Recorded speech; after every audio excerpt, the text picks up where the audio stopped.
Tu es salarié, tu es entrepreneur, tu as des revenus mensuellement, mais tu ne sais jamais où part ton argent. Bienvenue sur cette vidéo, je vais t'expliquer exactement où part ton argent. La première des choses pour laquelle tu ne sais pas où part ton argent, c'est parce que tu n'as plus une claire vision de ce que tu fais avec ton argent. Dans ce cas-là, ce qu'il faut faire pour pouvoir vraiment avoir une traçabilité et savoir également où est-ce que chaque franc part, c'est de noter tes dépenses. Noter tes dépenses, c'est un exercice qui est très puissant, c'est un exercice qui est révélateur, qui va te permettre de savoir exactement ce que tu fais de ton argent. Que tu fasses une dépense de 100 francs, de 500, de 1000 francs, peu importe le montant, note tes dépenses sur au moins une semaine déjà pour commencer. En fin de semaine, tu te poses, tu essaies de faire l'évaluation, l'estimation de dans quoi est-ce que tu as dépensé ton argent. Et là, tu vas te rendre compte que tu dépenses dans des choses pour lesquelles tu ne soupçonnes même pas, qui sont pour toi des choses insignifiantes.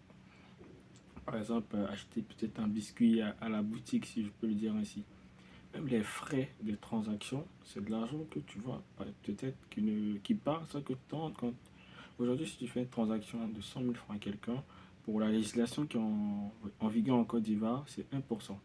Donc ça fait 1000 francs CFA en charge, en frais, mais que tu pourras peut-être négliger. Pour toi, ça sera peut-être pas de l'argent dépensé. Ainsi, tu as l'habitude de faire énormément de transactions de ce genre-là. À la fin de la semaine, à la fin de la journée, tu te rends compte qu'en réalité, tu dépenses énormément dans de frais de transactions mobile money, par exemple. Et vu que tu n'as pas une traçabilité de tes dépenses, tu te dis peut-être que c'est de l'argent qui n'est pas dépensé, alors que c'est le cas. La deuxième chose, lorsque tu as fait une traçabilité claire de tes dépenses sur une, 2, 3, 4, même aller sur au moins un mois, et garder cette habitude-là, c'est de faire maintenant en fonction du rapport financier que tu auras fait maintenant une estimation de tes besoins réels et des dépenses qui ne sont pas forcément essentielles.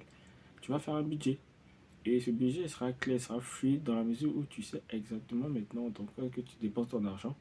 Tu sauras maintenant comment est-ce que tu dois faire le dispatching en fonction de cette répartition qui devrait être faite là.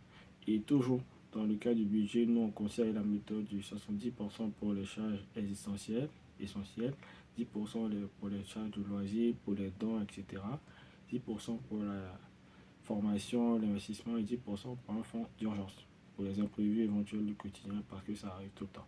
Donc lorsque tu as une vision claire mettons, de dans quoi tu dépenses ton argent, tu as établi maintenant un budget, tu respectes ce budget-là, fais très strict à ce niveau-là. Parce que ça ne sert à rien de faire un budget et de ne pas le respecter. Tu fais un budget. Lorsque tu vas à la banque, tu prends de l'argent dont tu as besoin. L'idéal, c'est de retirer que les 70% dont tu as besoin, ou peut-être plus les 10% pour tes loisirs, donc 80%. Pour le reste, tu le laisses directement, tu automatises ça, comme ça, en fonction du besoin, tu pourras l'utiliser. Lorsque tu auras fait ça, tu vas voir que tu auras maintenant une claire vision de ta gestion des finances et ce sera là maintenant l'un des puissants et des premiers leviers qui te permettra de marcher vers l'indépendance financière. Donc l'exercice, ça sera pour toi dans les mois à venir de noter toutes tes dépenses et en fonction de cela de faire un dispatching et pour que tu puisses savoir exactement dans quoi tu dépenses. Lorsque tu l'auras fait, tu vas te rendre compte qu'il y a certaines dépenses que tu peux éviter, que tu peux stopper ou même que tu peux budgétiser également. À ce moment-là, tu es sur la bonne marche pour pouvoir atteindre l'indépendance financière et lorsque tu l'auras fait, n'hésite pas à continuer, à continuer. Lorsque tu vas épargner, au fur et à mesure tu vois ton capital augmenter. C'est très reluisant, c'est très jouissif et ça fait plaisir de travailler et de ne pas à chaque fois se sentir frustré dans la mesure où on n'a pas la possibilité de garder de l'argent à côté, on n'a pas la possibilité lorsque on veut faire des cadeaux, même lorsque on nous sollicite de pouvoir réagir. Il faudrait que tu puisses vraiment te discipliner à ce niveau-là. Ça, c'est une des premières étapes qui te permettra d'atteindre un certain niveau financier. C'était Stéphane Fini. Ici, on partage toutes les astuces de gestion des finances personnelles, d'investissement intelligent, parce que c'est ce qui nous permettra de pouvoir atteindre un certain niveau de notre vie. Donc, n'hésite pas à t'abonner, partage. Et voilà. Si tu as besoin également d'un accompagnement qui est très personnalisé, laisse-moi un message en inbox, on échangera et on verra comment est-ce que je pourrai t'accompagner. Parce que également, c'est important de se faire accompagner dans la mesure où lorsque tu n'as pas de compte à rendre à quelqu'un, surtout dans la gestion de ton argent, tu fais parfois des bêtises. Nous, on sera très strict avec toi si on t'accompagne pour te permettre de pouvoir gérer ton argent de façon très efficiente. Et tu vas également devoir nous rendre des comptes. Ça, c'est ton argent, mais tu devras nous rendre des comptes pour qu'on puisse savoir s'il y a de l'évolution par rapport au coaching qu'on te fait. Donc, on reste disponible. N'hésite pas à t'abonner, n'hésite pas à nous appeler si tu as des besoins. Et bonne journée à toi et prends soin de toi, prends soin de tes finances.